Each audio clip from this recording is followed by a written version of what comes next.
शांत होइए। सभी लोग शांत हो जाओ, पहले शांत हो जाओ सभी लोग। जीव एकता फाउंडेशन, बेटा शांत हो जाओ, इधर देखो लड़के। जीव एकता फाउंडेशन और दिव्यांशी शिक्षा क्रांति समिति द्वारा संयुक्त रूप से आयोजित इस ऐतिहासिक टैगोर हॉल में इस प्रतिभा सम्मान समारोह में मंच पर विराजमान इस क्षेत्र के लोकप्रिय जननेता जनप्रतिनिधि भाई सुनील शर्मा जी, मीडिया जगत से श्री सुनील पाठक जी और शेष अतिथिगण, भाइयों बहनों और प्यारे बच्चों, आज जब मैं इस कार्यक्रम में देख रहा था कि संस्था, इस कार्यक्रम के आयोजक किस तरह जो सोसाइटी का अंडर प्रिविलेज क्लास है, उस क्लास के बच्चों को सम्मानित कर रहे थे, तो मुझे एक दृश्य याद आ गया। मैं जब आईटीबीपी में था, इंडो तिब्बतन बॉर्डर पुलिस में डेपुटेशन में, तो उस समय मैं धर्मशाला गया था, हिमाचल प्रदेश में धर्मशाला।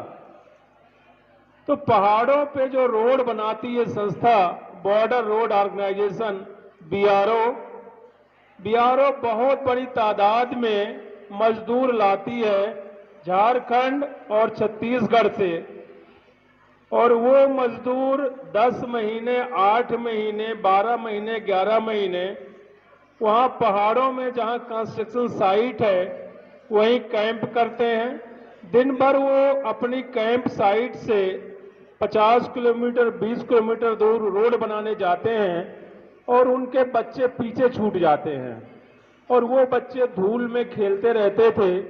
तो एक संस्था ने उनको एजुकेशन देने के लिए प्रयास किया और मैंने देखा कि वो संस्था बहुत अच्छी तरह, वो जो बच्चे थे जिनको दिन के समय केयर करने के लिए माँ बाप नहीं रहते थे, बड़ा डेडिकेशन के साथ उनको पढ़ा रहे थे।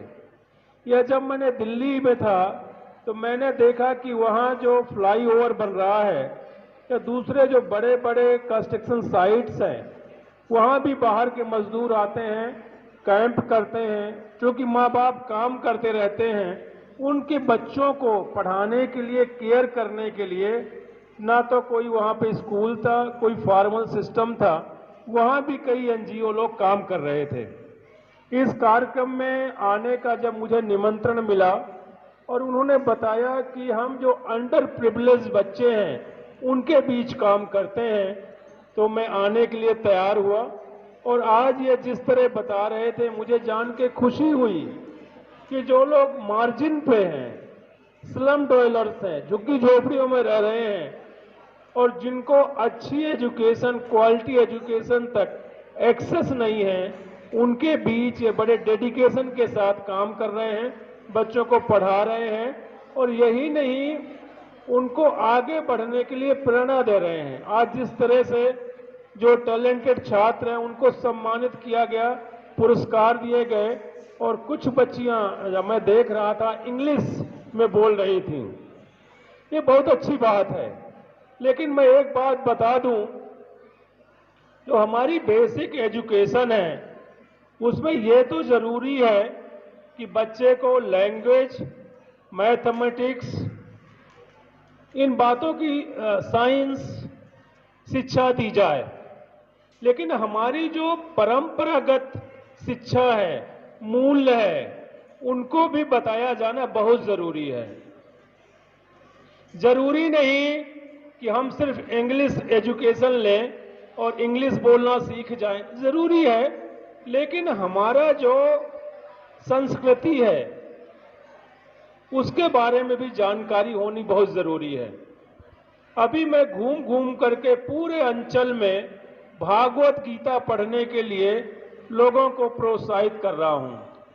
ये जो दिव्यांशी शिक्षा क्रांति समिति है और जो जीव एकता फाउंडेशन है, उनके सदस्यों से मैं अनुरोध करूंगा कि आप भागवत गीता ले लें, नहीं मेरे से ले लें, और रोज जब बच्चों को आप फॉर्मल एजुकेशन देना शुरू करते हो, क्लासेज पढ़ाना शुरू करते हो, उसके पहले उनको 11 श्लोकों का जरूर पाठन और बात।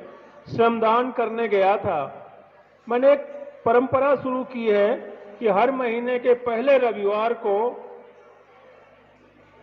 हम जीवाजी परिसर में श्रमदान करेंगे और वहां जो कचरा पड़ा है उसको उठाएंगे।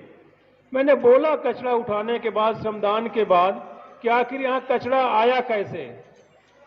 तो जो लोग वहां खेलने जाते हैं, बच्चे जो वहां पिकनिक मनाने जाते हैं, वही खा करके जो यूज प्लेट है प्लास्टिक वहीं फेंक देते हैं, जबकि अब डस्टबिन में रखवा दिए गए हैं।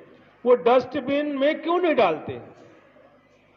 तो ये सभी बच्चों को शुरू से ये मूल्य लेना होगा कि जो भी ट्रैश जनरेट हो रहा है, यूज प्लेट है, वो जा करके आप डस्टबिन में डालें। अगर आप डस्टबिन में डालेंगे तो कचरा पैदा ही कैसे होगा? तो ये छोटी छोटी बातें हैं जो सीखने की जरूरत है। अभी आप देखें, शहर का ट्रैफिक है, मैं कई बार बोलता हूं कि रेड लाइट आ गई है। उस समय रेड लाइट का मतलब है कि आप खड़े हो जाएं। मैंने देखा मेरी गाड़ी खड़ी रहती